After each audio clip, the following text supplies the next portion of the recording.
A first-round pick. The Cowboys might release a first-round pick. I'm talking about Mazi Smith, the first-round pick from 2023, who has woefully underperformed in his Dallas Cowboy career. Woefully. He's being pushed by Jay Toya, a 7th-round defensive tackle. Toya's 6'2", 340. He's a real run stuffer. Now, he has an inconsistent tackle radius, as they say, a tackle radius. But he will clog up the line. Not much of a pass rush, but we've got him coming from both sides. Once we sign Micah, we'll have Micah from this side, Dante Fowler from this side, Sam Williams coming back from his ACL. We're going to be fine on the pass rush. We can stop the run. Jay Toya, can you be this 7th-round hero for us? Perion Winfrey, he provides some depth. Solomon Thomas, and of course we have Oso Digizua. That's 4 players right now doing better than our first-round pick from a few years back, Mazi Smith. Maybe time to cut bait. Maybe this guy just doesn't want to play football. According to Brian Broaddus of The Fan in Dallas, 105.3, that's the report. He just seems like he's not into it anymore. Oh, we can't have that.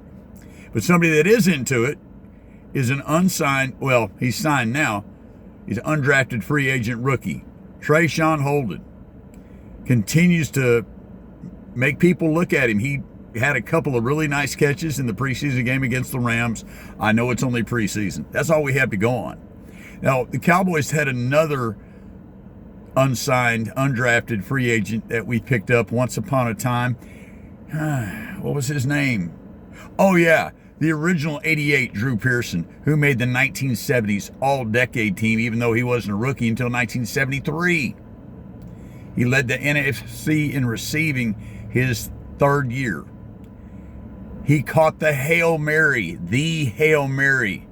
from the holy Catholic person, Roger Staubach.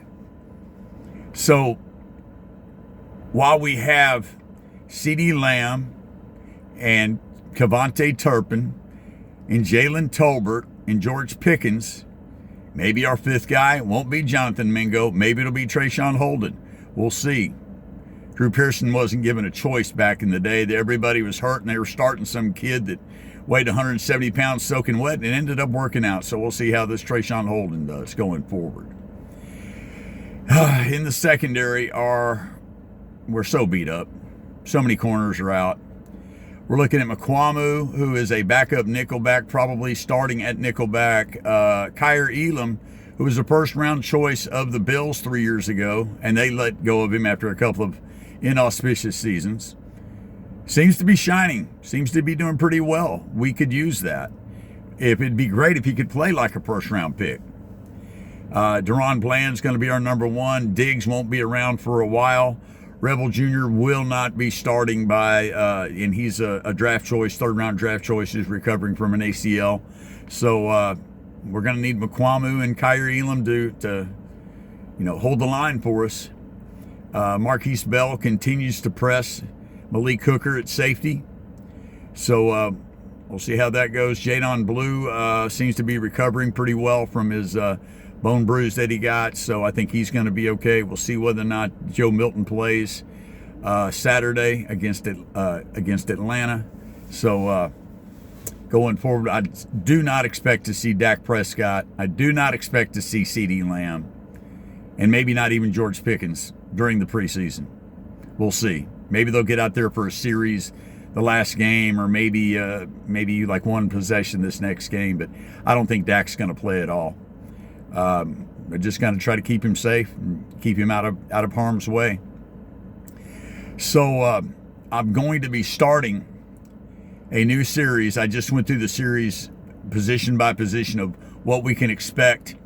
And it's a lot of talk about backups. It's a lot of talk about who's going to go in if so-and-so gets hurt. If If Dak goes down, let's talk about Joe Milton. Who's going to be our running backs? The three-headed monster of Miles Sanders and Javonte Williams and Jadon Blue. And because really we don't know what's going to be going on with them. We don't have any history like we had before with Zeke or with the other players. So we've been talking a lot about backups. And I'm going to start a series as far as good players go. Definitely not backups. The top 100 Dallas Cowboy players in history. And it's going to be my list. It's going to be a list based on their contribution to the team on and off the field. And some of them are going to be on the team right now, top 100 of all time. Some of them are going to be playing back in the 60s. And I didn't even start watching the Cowboys till 1970. I'm old, but I'm not that old. You got to be in your 70s to go all the way back with this team from their inception date in 1960. They've been around. They've been playing football for 65 years now. So I've had to rely on sources and people that I saw play, and I've got some other people that are contributing to my thoughts, and I've done research, and we're going to start this top 100. We're going to have a video about every other day on this. We're going to go the 100 through 70 in the first one, and I want everybody to take part in this. Give me your opinion. Who's your top 10 Cowboys? Who's your top 10 quarterbacks? Who's your top 10 wide receivers? Who's your top 10 running backs? A top 100 list of a team this good is going to start some arguments. There's going to be some differences of opinion. Bring them to me. Bring me your difference of opinion. Let me hear what you say. Cowboy Nation, this is Johnny B. Cowboy, reminding you that God loves you and that I'm trying. Please love me back. Like, subscribe, share these videos. Johnny B. Cowboy, I'm out. Yeehaw!